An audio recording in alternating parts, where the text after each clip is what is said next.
Welcome to the Conquered Leaders Amazon Live podcast series, interviewing really cool authors that I'm really excited to personally know and love their work. And today's version of that is Brant Menswar. Brant, I am so glad you're here. Thanks so much for joining us to play on this platform we're both discovering. Oh, thanks so much, brother. I appreciate it. You know how much I love and respect your work. So for me, this is a treat. It very much felt like I remember talking to you in a bowling alley or a game place in Toronto and feeling like, wow, brother from another mother. I mean, it just seemed That's like it. there are so many likenesses there. Thank you so much for writing and sharing your thoughts in Black Sheep, your new book, because I teach on values, I teach on core values, and your whole spin put a whole new imprint on stuff I get to teach, and I get to refer to my clients because you really crystallize a lot of the thinking that people are doing. So, how I love for what's it? Give people that don't know you, like I know you're a rock star, I know you're awesome. What are some things that you find people don't help contextualize who you are as you're talking about engaging teams and motivating people? Sure. I spent 20 years in the music business. Interesting enough, I got a late start before I became a literal rock star. So I got out of school in the early 90s, graduated from college, and did a million different things, right? Trying to find my path. I had planned on playing professional baseball. That's what brought me to college, was to play professional baseball, was to hopefully get on that path. And I was on that path. I got hurt. So all of a sudden I had to find something else to do with my life. And it took about 10 years to figure that out Wow. because, I tried a little bit of everything. And when I was 30 years old, I felt what began as just a calling into music ministry. Mm-hmm. And so I quit my job and sold the house and took all that money and sort of used it as seed capital for funding this idea of being what started as a singer songwriter and had some success. And so I toured around the country Were you still several on your own at times. that time, or was there a Yeah, it significant was other in when your I life? Or no, well, I met my wife in college, and so we got married like 3 weeks after we graduated. So oh we my had goodness, my spent, wife and I too is the week after, yeah, 7 days after. Yeah, I graduated, got my diploma, and 7 days later, I married my wife, which I never thought I would and I be that think fast. That's crazy. if I'm not mistaken, actually both our wives are Emily's, right? Yes, Yes. right. So there you go. So So so she's a risk taker too. I was wondering when you said you sold your house, she is. or she's risk uh, tolerant. uh, well, I quit a six figure job Oh to no. to be a band guy, which is at 30 with two kids. And so it was not exactly the safe route. But I have found in my life, if you truly feel a calling, if you feel like it's beyond you, and you feel like you're being disobedient by not following that calling, it distracts Mm. everything in your life. And so I just decided that this is what was I had to at least try. And that led to touring two different bands, two different record deals, and really being able to tour the world. Wow. First with Fort Pastor in the Christian market, and then with Big Kettle Drum in the general market. And it was an incredible 20 years. And as I sort of we got to around 2012, my oldest son got really sick. He was diagnosed with this rare cancer. And so I had to sort of pivot and get off the road. I couldn't be gone for weeks or months at a time. Yeah. And that's what sort of led me into the keynote speaking world, the conference world. I just sort of transferred from one stage to another and started to really dive into the behavioral science of collaboration to start. And that Wow. led me into what makes us good collaborators, which led me to core values and purpose. And so all of the work I do now is centered around core values and purpose, and helping leaders both define those things for themselves and how to help define it for the people they lead. Wow. Well, I'm glad for that. Thanks for taking the risks. And Emily, if you're watching, thank you also. Both of our Emilys. Yes. That is, it is. I totally resonate with the if you're almost being disobedient. That's a term we don't hear a lot, but that's what it comes down to. And it's almost like there's a parking brake on, even though you're turning the car and you're doing stuff. It's not working the way it's supposed to. So No, you can't, and you can't focus on anything. yeah. That's the thing, is that if you really feel that way, every second you're not doing it feels like you're headed in the wrong direction, which means you're not charging forward, you're limping forward, and it is really difficult to see any progress in your life at all. Well, there's about a year ago at the time of this recording, a not through any fault of anybody's own, but a lot of leaders had their entire plans Mm. sidetracked, and so Yeah, things weren't working. And it wasn't just because they were missing cues necessarily; it was because there was a pandemic and a lockdown. sure. And so it forced all of us to do all this crazy stuff with having for us as speakers, having our studios. And I wish for everyone on this watching this live stream, that you could see Brant has a beautiful setup with all the guitars and all. When you're on widescreen, watch any video he does. You get a high production value in it. But they all of a sudden, I think what I love about it is it's forcing leaders to explore why people are actually part of their team and how they can be connecting with their team, where they Yeah. thought just butts and seats were the way they were seeing that everybody's okay, or they were able to pick up emotions around people. How do you help them engage and motivate their team when it's totally not? I mean, it's through screens now. It's not. Yeah, It's yeah, there's no hugs, handshakes, touches, nothing. it's the $64,000 question, right? And when I Is talk that to the cost of the leaders, book? well, Wow. Well, we're quick running now. an If you're watching this on Amazon Live, quick, click the link now because I think it's only like 19.95 here. yes, we're running an Amazon special for only $63,000 $19.95. savings.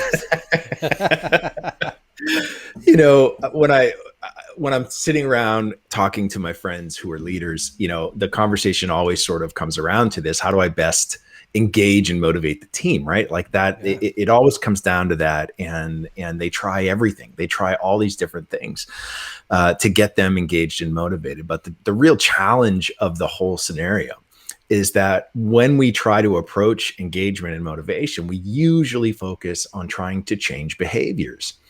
And Well, because yeah, I I totally get get it. that. That's a proof Makes of sense. concept. I know that I'm being effective because their Yeah. behaviors changed. But the way you say that, that sounds like Well, it's making somebody do something. behavior is not the real driver of engagement or No. motivation, right? And so Wow.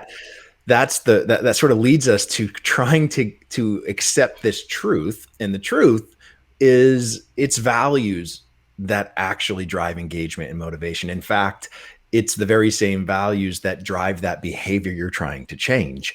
And so we Hmm. have to help the people that we lead. We have to help them separate. And this is what people are experiencing, especially sort of over the pandemic over the last year. Hmm. We have to help the people that we lead separate the things that they consider really important from the very small group of non-negotiables that they possess. Hmm. And when we're able to do that, we actually carve a direct path to engagement and motivation. But when we don't, we're stuck in this big giant. You remember Pigpen from the Peanuts? Yes. Um, Everywhere he went, there was this giant cloud of dirt around him, Yeah. right? So that's, to me, that's what it's like when you don't separate your non-negotiables from the things that are really important. Wow.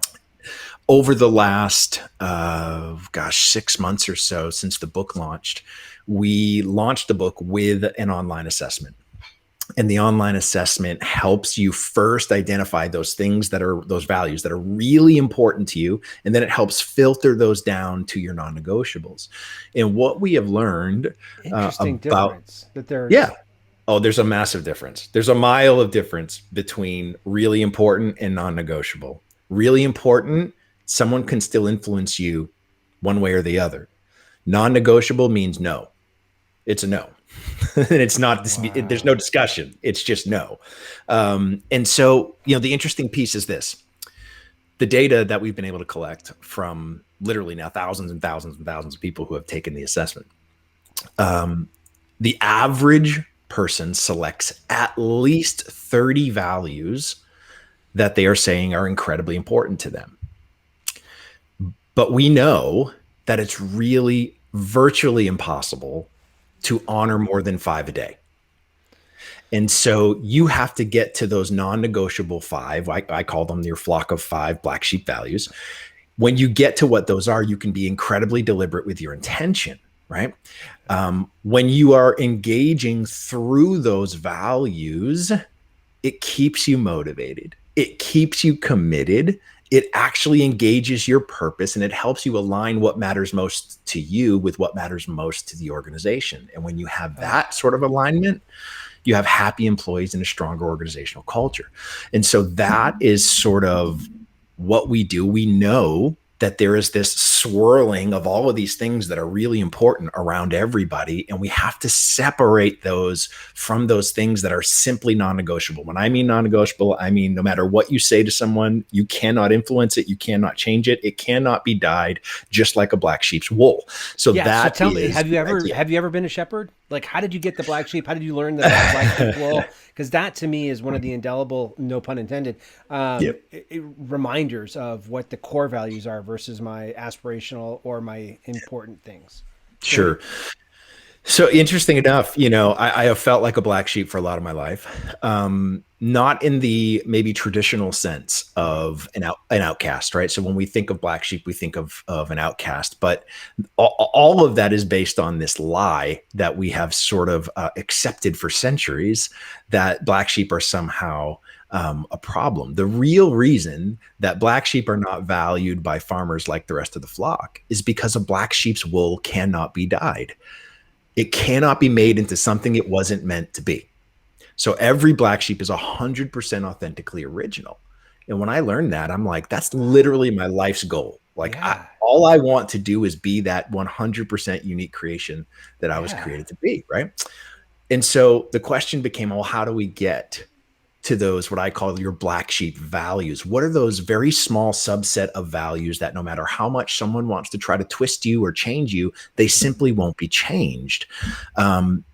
The real challenge that we have is that most of us can name those 30, 40, 50, 60 things that we deem incredibly important, but very few, I mean, literally it's less than 1% can name the 5 non-negotiable values that they live their lives by.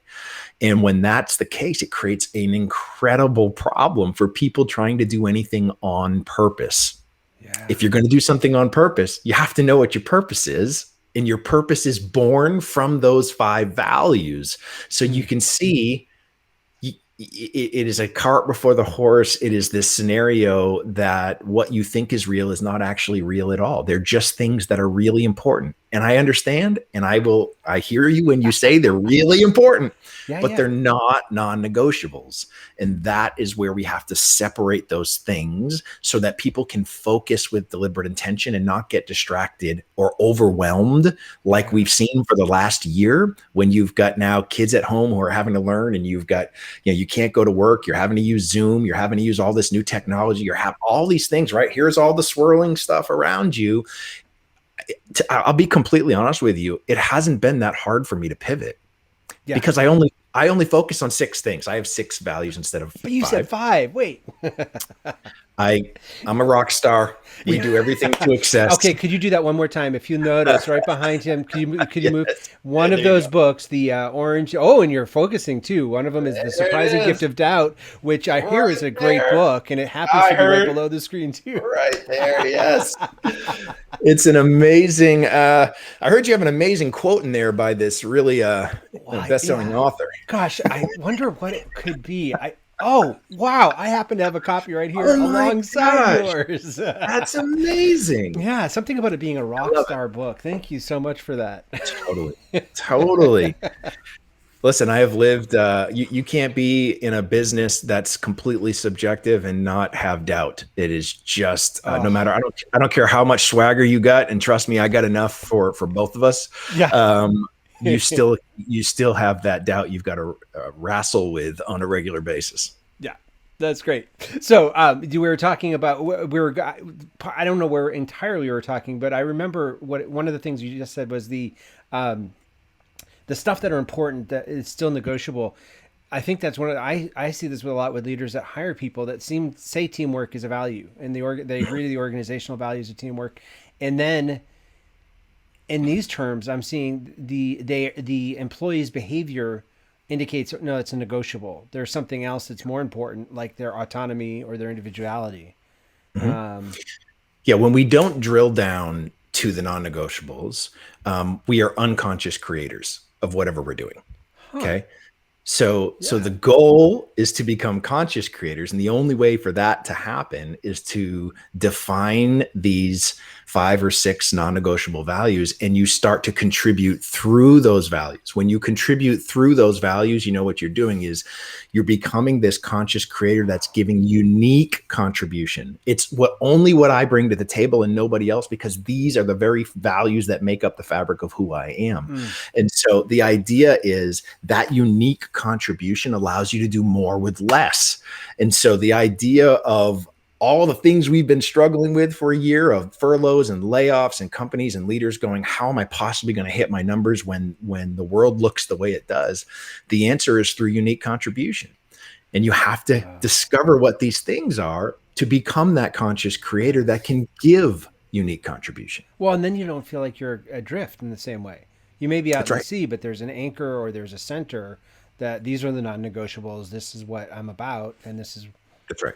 we don't. I've talked to a lot of leaders who it's not a matter. The roadmaps got blown out. A lot of the roadmaps got because there's no Yes. forecast for what do we do in a pandemic when we Yeah. don't even know what the pandemic is.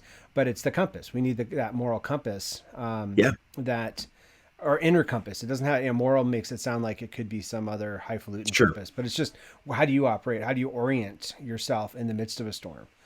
So how do you find those? How do you distill those? Like Yeah.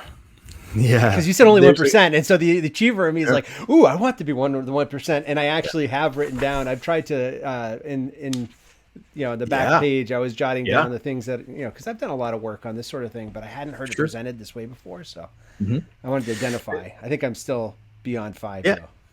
It's okay. It's where you start, but you got to get to no more than Well, 6, 6, I right? guess, because you can, yeah.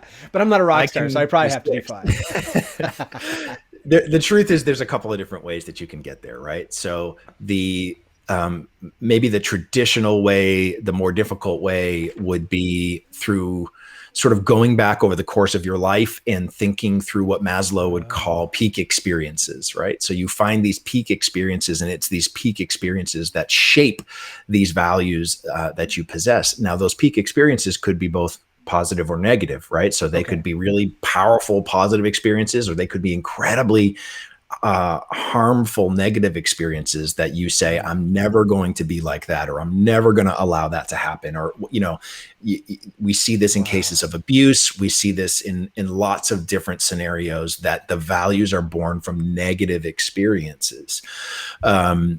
So that's one way. Is that problematic or is that okay? It's not problematic at all. Okay. It's literally how our values are can be formed through incredibly powerful experiences, both positive and negative. The challenge is finding the courage and vulnerability to go back and start to look at those moments that actually help form your values, because it's hurtful in a lot of cases, Yeah, right? right. You got to relive it, and that pain. We don't want to go there. And No. so that's what I'm saying. That is a way, maybe through therapy and some trained professionals, that you can go that direction. I have found, and I'll speak for myself, I have found it's incredibly difficult to be that vulnerable. And as a man, I will say it's even harder at times, I think, for us, because we sort of, until recent work of people like Brene Brown,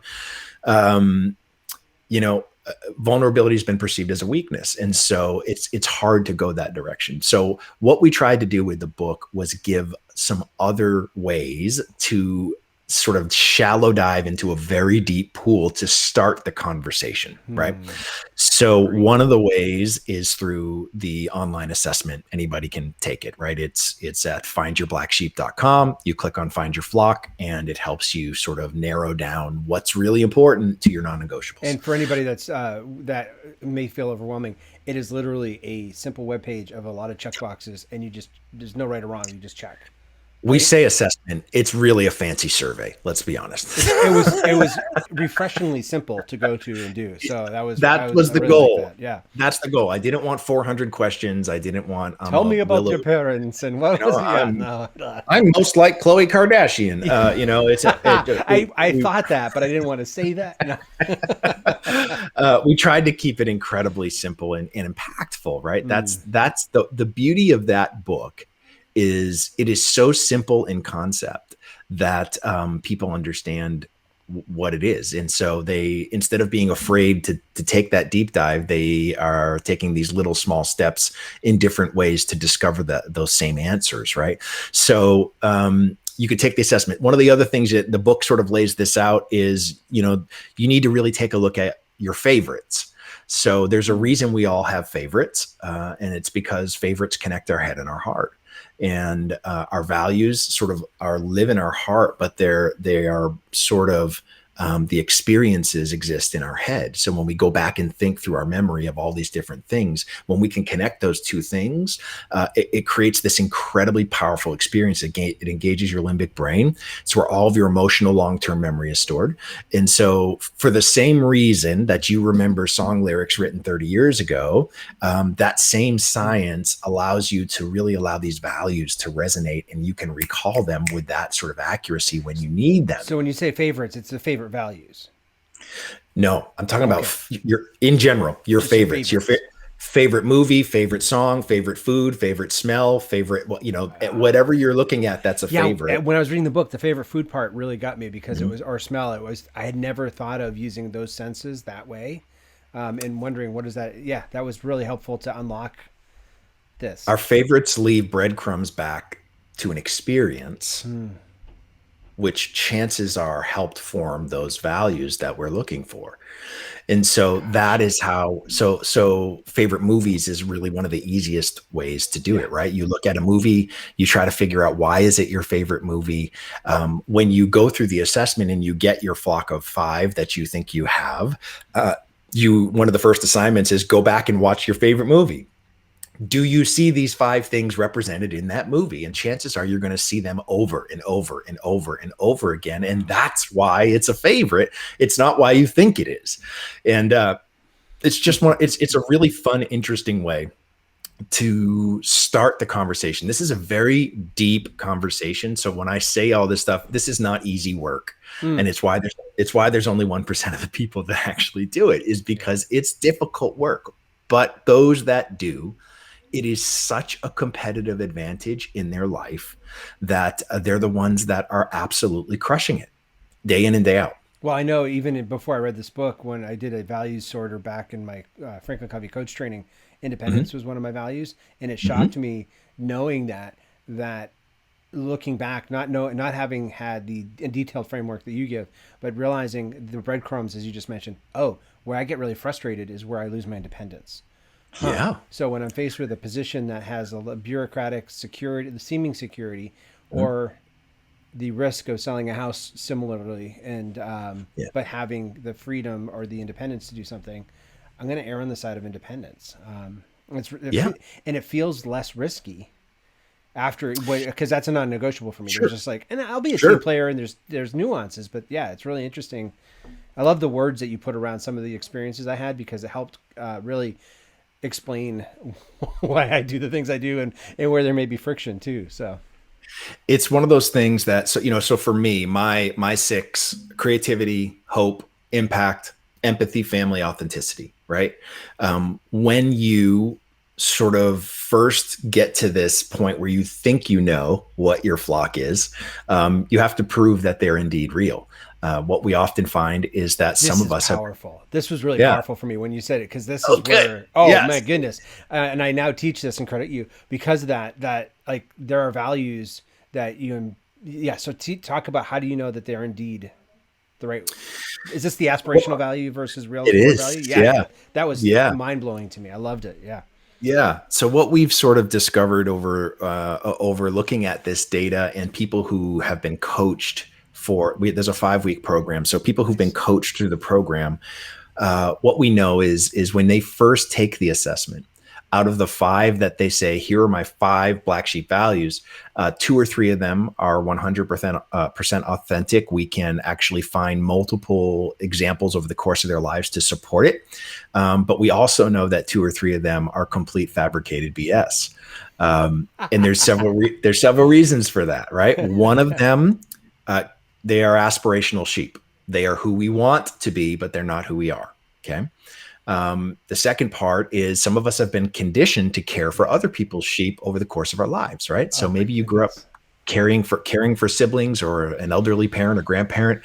You're just conditioned to care for other people's sheep. And so you have to make sure that these are indeed yours and not somebody else's that has said, hey, I need you to care for the things that are important to me. And then finally, it is something where sometimes they are a scenario where you drilled down too far, right? You've gotten too narrowly focused with a value. And so what I mean by that is, if you said to me, listen, community, faith, family, are 3 of my black sheep values. Mm-hmm. I would argue that none of those are your actual black sheep values. The value that you're looking for is connection. And you just gave me 3 incredibly powerful ways that you experience connection. Connection with your God, connection with your community, connection with your family. So it's the value of connection. We have a tendency to drill down a little too far to the specific thing that we are thinking of, but we have to level up to what, the thing that people need to understand. Values exist in a hierarchy. Okay. So in the families of values that are similar, all of those words live in a hierarchy. And even when you get to your flock of 5 non-negotiable values, they exist in a hierarchy. There are some that resonate more than others. Even though they're all non-negotiable, some you have a more sort of strong reaction to when they're violated, right? And so the idea with this is we have to level up to the largest value in the family of words that are similar that we can possibly get to make sure that we find evidence. Because here's the goal.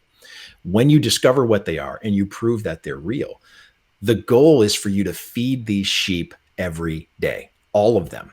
I know when people get it, when they don't come to me and say, hey, I had a really good day today, Mark. I fed 4 of my 5 sheep. My response to that is that is an absolute crap day. That's an awful day. Bad. Yes, exactly. I would never come to you and go, hey, Mark, I had a really good day today. I fed 4 of my 5 kids. That's not a good day. And in the same light, it's not a good day with your values. These values have to be fed every single day. That doesn't mean they get the same amount of food. Some have a 7-course meal, some have table scraps, but they all have to eat. And here's the reason why. So I don't know if you know this or not. Some people have understand that sheep recognize the voice of their shepherd. Okay. And when I dove into the truth behind that, what I found was that the specific truth is sheep recognize the voice of the person who feeds them. However, sheep have very short-term memories.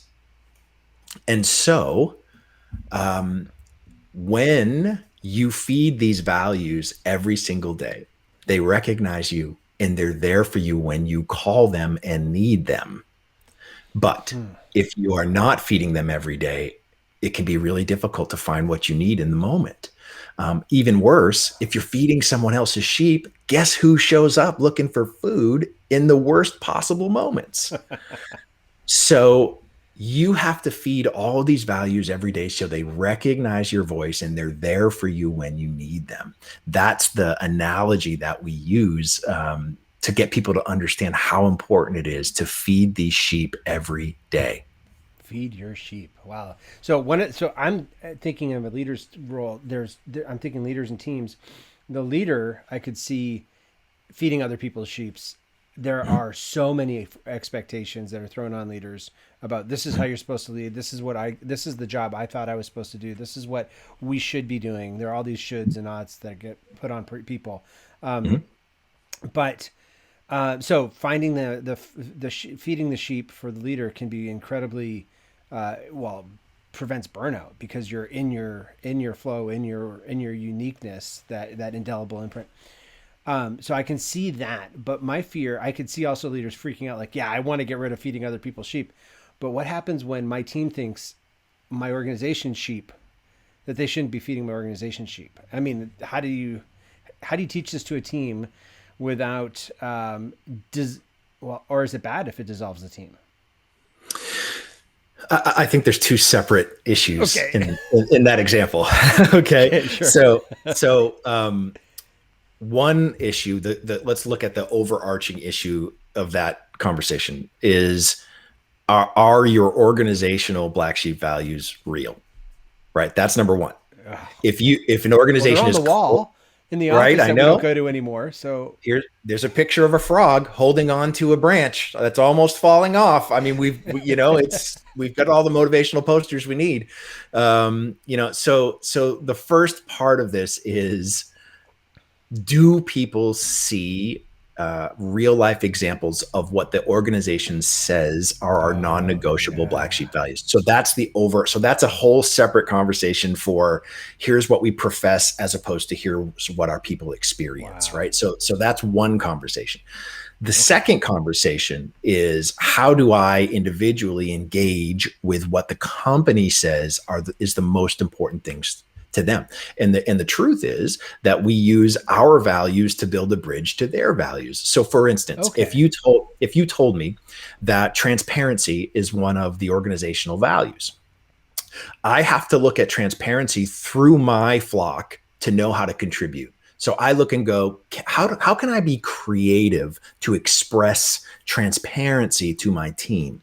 How can I use transparency to drive hope to those that I lead? How can I use transparency to impact the community that we're working in? You see how I'm going through each one of my black sheep values, and it's giving me the direct path to be able to engage that organizational value. And here's the thing. I'm the only one who's going to do that because I'm the only one who possesses this unique set of values. So when everybody does it, we get that unique contribution that allows us to do more with less. Wow. Well, and there's that whole, who am I to be able to, the imposter syndrome stuff of who am I to say this, or what's my place? Why am I the one that's saying this? It's because I'm the only one you uniquely can. Here's the thing. And I sort of somebody quoted me the other day, but I say this a lot. There, imposter syndrome, I get it. We all suffer from it. But what I have to remind myself is there is no competition when you are one of a kind.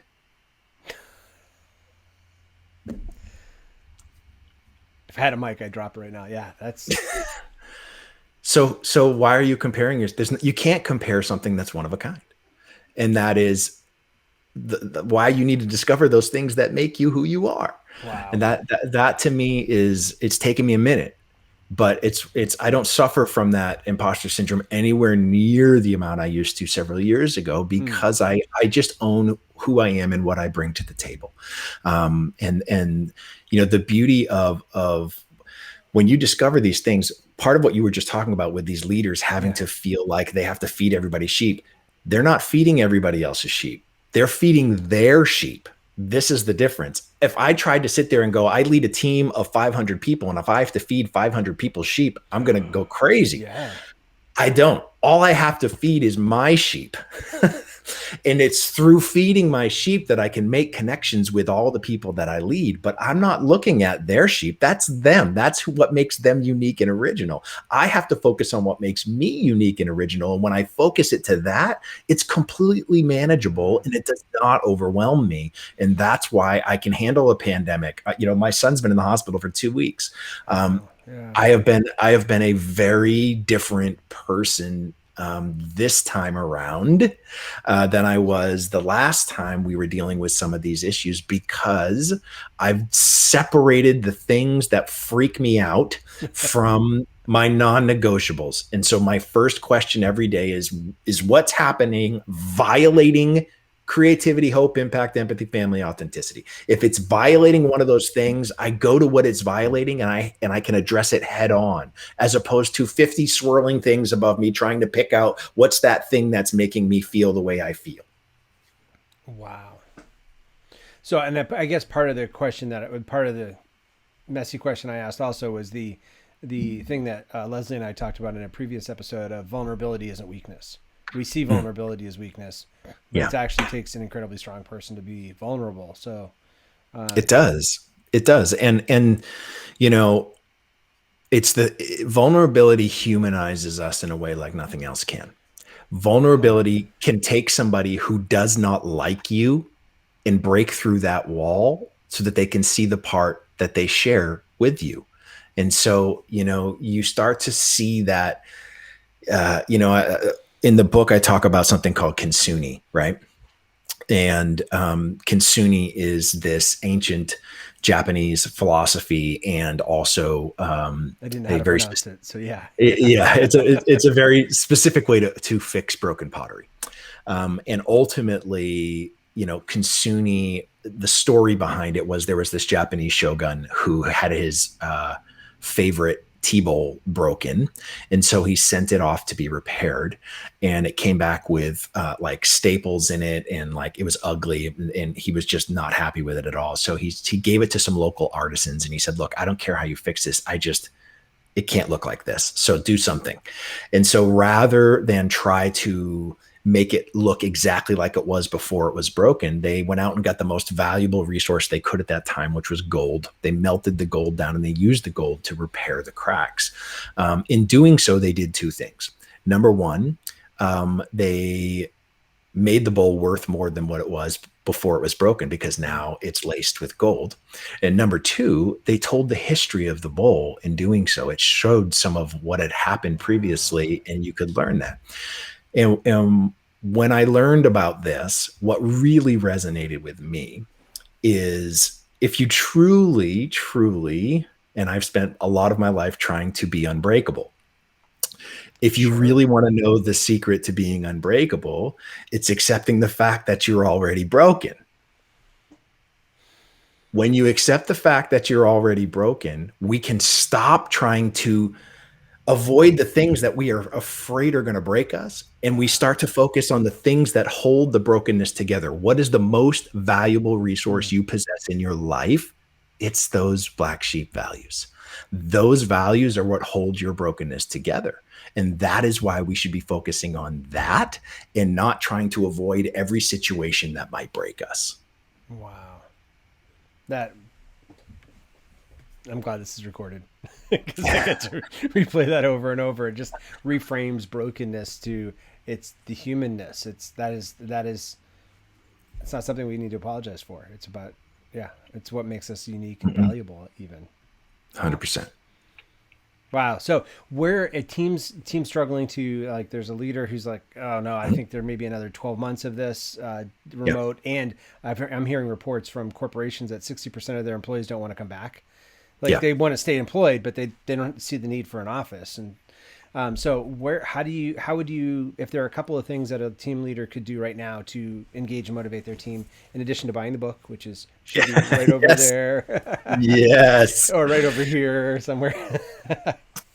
So they've got to get their people to provide unique contribution. I don't care if you're working in an office, if you're working at home, if you're 5,000 miles away. Yeah. What companies need more than ever right now is unique contribution. When we can get away from groupthink, when we can get away from everybody sort of dogpiling on the rabbit, just like, oh yeah, that, yeah.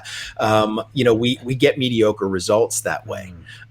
When we get these incredible, innovative, best practice type of results, it comes from unique contribution. contribution. And so the way that we get there is to help our people separate the things that are distracting them, those 40 or 50 things that are incredibly important, and really help them define what their non-negotiables are. When we do that and we say, you need to become that conscious creator that now contributes through those non-negotiables, that's the best thing you can do for this organization all day, every day. It's the best thing you can do. When they do it, here's what happens. They feel incredibly engaged. They feel irreplaceable. They feel like such an important part of the team that all of a sudden they're motivated because they are using the things that matter most to them as their motivational factor instead of something that is inspiration, which is fleeting and comes and goes. Sure, so we want to focus on those non-negotiable things that I am feeding those sheep. Every time I feed those sheep, I feel really good about what I'm doing.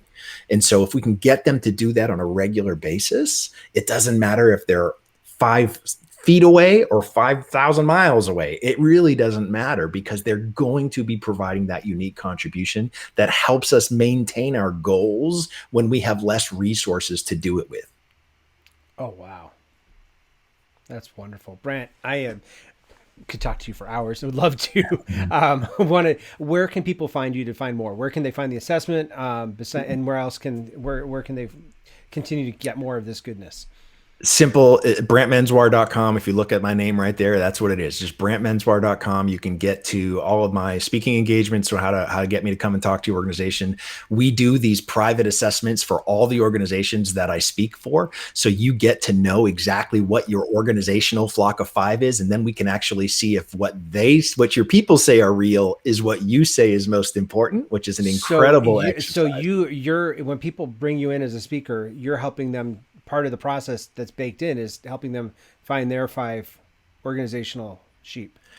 We find what their people say the 5 most important things are, and we're able to look at what the organization says, and can we find shared values? And if we can't, how do we build bridges? Because that's what has to happen. Okay. Yep. And that's just brantmenswar.com. You can find the assessment there as well. Wow. Well, thank you so much for sharing your time with us this morning. Everybody, this is going to be, apparently we can use the Amazon Live link to see this in a replay. It's also going to be posted on the Page 2 Authors series on YouTube, youtube.com/Mark Pittman. And if you're watching this live, go to wherever the follow button is and click follow so you can see the next ones that we're going to get to. Thank you so much. Until the next time, go find your 5.